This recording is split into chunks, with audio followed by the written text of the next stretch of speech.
देखिए, जब जीएसटी लागू हुआ था तब भी मैंने कहा था ये एक ऐसा दलदल है जिसे पूरा देश जो है हाथी की तरह जो है समा जाएगा। दलदल के बारे में मशहूर है कि अगर हाथी दलदल में फंस जाए तो वो जितना बाहर निकलने की कोशिश करेगा वो उतना ही उसके अंदर धंसता जाएगा और अंत में वो खत्म हो जाएगा। तो मोदी जी ने बड़ी ताकत और बड़ी मेहनत और बड़ी अकल लगाकर 15 अगस्त 2017 को जो जीएसटी नाम का एक दैत्य हिंदुस्तान को दिया, वो दैत्य अब जो है पूरे देश को धीरे धीरे अजगर की तरह निकल रहा है। अब आप देखिए कि जीएसटी में अभी सावन के पहले सोमवार को ही भगवान भोले शंकर को हिंदू लोग जो है दूध चढ़ाते हैं, उनका अभिषेक करते हैं। और उसी दिन मोदी जी ने कहा कि भगवान शंकर के अभिषेक में भी जीएसटी ली जा सकती है। तो उन्होंने वहाँ पर दूध पे भी जीएसटी लगा दी, घी पे भी लगा दी, मक्खन पे भी लगा दी, दही पे भी लगा दी, छाछ पे भी लगा दी, राई पे भी लगा दी, आटे पे भी लगा दी, चावल पे भी लगा दी, दालों पे तो पहले ही लगी हुई है। उसके बाद उन्होंने कहा कि अगर कोई घूमने जाएगा तो 1000 रुपये का जो बजट होटल जिसे हम बोलते हैं गरीब लोगों का होटल, धर्मशाला भी 1000 रुपये ले लेती है, वहाँ पर भी 12% जो है जीएसटी लगा दी है। फिर उन्होंने कहा बीमार होगा तो अस्पताल जाएगा तो अस्पताल के बेड पे भी 18% जो है जीएसटी लगा दी है। इसी तरह आप देखेंगे कि बच्चों को लिखने पढ़ने का शौक़ होता है तो बच्चों की किताबों पे जीएसटी 12% है। आज के दिन जो है अगर आप बच्चा जो है कॉपी लेने जाएगा, कलर लेने जाएगा, प्रकार लेने जाएगा, कुछ भी लेने जाएगा, उस पर भी जो है 12% जीएसटी मोदी जी ने लगा दी है। तो एक तरह से जीएसटी सिर्फ एक चीज़ पे नहीं है, वो आपके हगने पे नहीं है, मूतने पे नहीं है।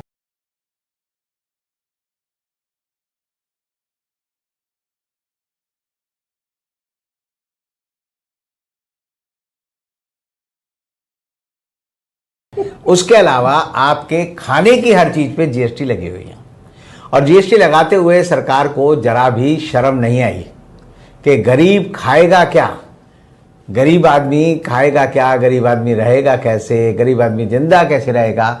एक तरह से सरकार का षड्यंत्र है कि लोग जो है, मैं हमेशा पहले भी बोलता हूँ, कई लोग मुझसे पूछते भी हैं कि आप कहते हो सांडे का एक वो होता है जानवर, तो सांडा होता क्या है? तो सांडे का एक तेल बनता है जो कि दिल्ली में जामा मस्जिद, लाल किला और कंपनी बाग हमारा एक होता था, वहाँ पर जो है वो सांडे का तेल जो है, सांडे के जो बड़े बड़े जानवर होते हैं मगरमच्छ की तरह, उनको वो जो है कढ़ाई में रखकर थोड़ा सा तल कर गर्मी देकर उनका तेल निकालते थे और उसका इस्तेमाल जो है तिला फकीरी के लिए होता है।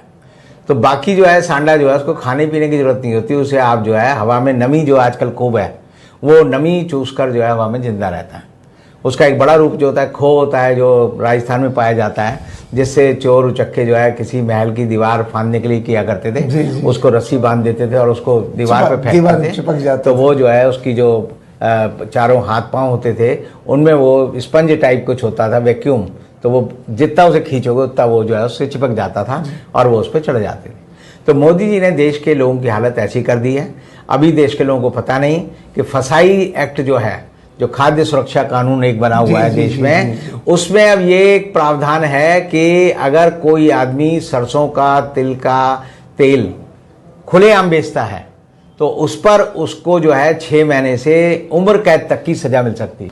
50,000 रुपए से लेकर 10 लाख रुपए तक का टैक्स देना पड़ेगा, उसे जुर्माना देना पड़ेगा। और ये जो है पूरे देश में वह कानून भी अब मोदी सरकार ने लागू कर दिया है, ये लोगों को नहीं पता। अब आप खुले में जाते हैं ना कि भाई तेल दे दे, घी दे दे, गरीब आदमी क्या करता था कि लाला जी 20 रुपए का तेल दे दो, 10 रुपए का आटा दे दो, 5 रुपए की चावल दे दो, उससे वो अपनी रोजी रोटी जो कमाता था उससे अपना खाना खा पी के सो जाता था। अब जो है सरकार ने फसाई कानून भी लागू कर दिया है आज से, और जो भी बेचता हुआ और खरीदता हुआ पाया जाएगा उसको 10 साल की सजा नहीं, उम्र कैद की सजा तक का प्रावधान उस एक्ट में है। एक तीसरा एक्ट और अभी मोदी सरकार ने कल से ही लागू कर दिया 18 तारीख से, जो लोगों को नहीं पता, वो ये है कि अगर आप 2 लाख रुपए से ज़्यादा का लेन देन कैश में करोगे, चाहे अपने रिश्तेदार से ही कर लो, अपनी पति पत्नी को दे दे पैसे 2 लाख, तो उसका जुर्माना भी 2 लाख रुपए आप पे लगेगा। ये लोगों को नहीं पता, ये नया कानून बना दिया है। और सरकार ने ये कर दिया है कि वित्तीय लेन देनों की अब हर चीज़ की जानकारी सरकार को आपको देनी पड़ेगी। अगर आपने 10,000 रुपये भी खर्च किए, 5,000 भी खर्च किए हैं, तो मोदी सरकार ने ये कानून लागू कर दिया है और उसमें ये है प्रावधान के जितने का आपने लेन देन किया है उतना ही जुर्माना सरकार आपसे वसूलेगी। यानी मैंने आपको 2 लाख रुपए दिए तो 2 लाख रुपए तो आपके वाले वसूल लेगी और 2 लाख रुपए का जुर्माना मुझसे वसूल लेगी और 4 लाख रुपए सरकार को मिलेंगे। तो अब ये सरकार चाहती क्या है कि लोग किस तरह रहें, लोगों को इस बारे में सोचना पड़ेगा। अभी तक जो लोग बड़े खुश थे मोदी सरकार से और मोदी जी का नारा भी था कि बहुत हुई महंगाई की मार, अब की बार मोदी सरकार, तो अब के बार जो मोदी सरकार देश में मच गया हाहाकार। अब समझ आ रहा है कि जीएसटी नाम का दावानल जो है उनके देश में किस तरह जंगल की आग की तरह बढ़ता जा रहा है और लोगों को समझ आने के लिए ही मोदी सरकार जो है अब इस समय जो है लुलू माल का बात करेगी, कभी ऐसी बात करेगी कि भाई कांवर वाले आ रहे हैं तो उनके ऊपर फूल बरसाओ, बाहरों मेरा महबूब आया है, ठीक है ना, वो गाना आता था एक सूरज फिल्म का जो शादी के वक्त पे बजता था और वो डीजे वालों के लिए बजाया जा रहा है, उनके ऊपर पानी का छिड़काव किया जा रहा है। लेकिन इन सब बातों के बावजूद असलियत ये है कि जो आदमी कांवर लेने गया है उसको तो हो सकता है 2-4 दिन खाना मिले, लेकिन घर पे उसकी बीवी, बच्चे, माँ बाप सब भूखे मर जाएंगे, जानवरों को खाना नहीं मिलेगा। और ऐसी हालत में देश जो है मोदी जी की सरकार का जो जीएसटी का जो एक ऑक्टोपस है वो देश को धीरे धीरे खा रहा है और थोड़े दिन बाद देश के पास जो है कुछ नहीं बचेगा। और यही वजह है कि अब जो है निर्मला सीतारमण को भी मानना पड़ा कि हमारा विदेशी मुद्रा भंडार जो है घट गया है। अब वो जो है 580 बिलियन US डॉलर रह गया है, जो कि चंद दिन पहले ही 621 बिलियन US डॉलर था। हमारा जो फॉरेक्स रिजर्व है, हमारा जो गोल्ड रिजर्व है देश का, वो भी बेच खाया सरकार ने। अब सरकार पे गोल्ड रिजर्व नहीं है। डॉलर 80 रुपये, कल सरकार ने खुद माना संसद में कि डॉलर अब 80 रुपये का जो साइकोलॉजिकल लेवल है उसे पार कर चुका है। और अब डॉलर में कह सकता हूं कि अगले महीने जो है 90 रुपये बड़े आराम से पहुंच जाएगा। अगस्त में जब झंडा फहराया जाएगा तो डॉलर जो है 90 रुपये मिलेगा और जो रुपया है वो अपनी जो है आत्मा को ढूंढ रहा होगा कि मैं कहाँ हूँ। तो ऐसी हालत में जो अर्नेस्ट एंड यंग है और जो दूसरी संस्थाएं हैं उन्होंने भारत की जो विकास के पैमाने हैं वो घटा दिए हैं। उन्होंने कहा है कि भारत अब जो है मंदी की चपेट पे आने वाला है और मंदी की चपेट पे आने का लक्षण ये है कि अगले जुलाई महीने में 1.5 करोड़ लोगों के रोजगार छिन गए हैं। 1.5 करोड़ लोगों के रोजगार एक महीने में छिनने का मतलब है कि 1.5 करोड़ परिवार जो है पूरी तरह से नेस्ता नाबूद हो गए हैं। और देश जो है कहाँ जा रहा है, पतन के गर्त में जा रहा है। लेकिन देश की सरकार जो है सिर्फ 2 संस्थाओं के भरोसे आज भी बड़ी शान आन बान से जो है बैठी हुई है। वो ईडी है, सीबीआई है, एनआईए है, इनकम टैक्स है। और उनका डर दिखाकर वो देश की राजनीति को खत्म कर रहे हैं कि जो बोलेगा उसे हम जो है बंद कर देंगे।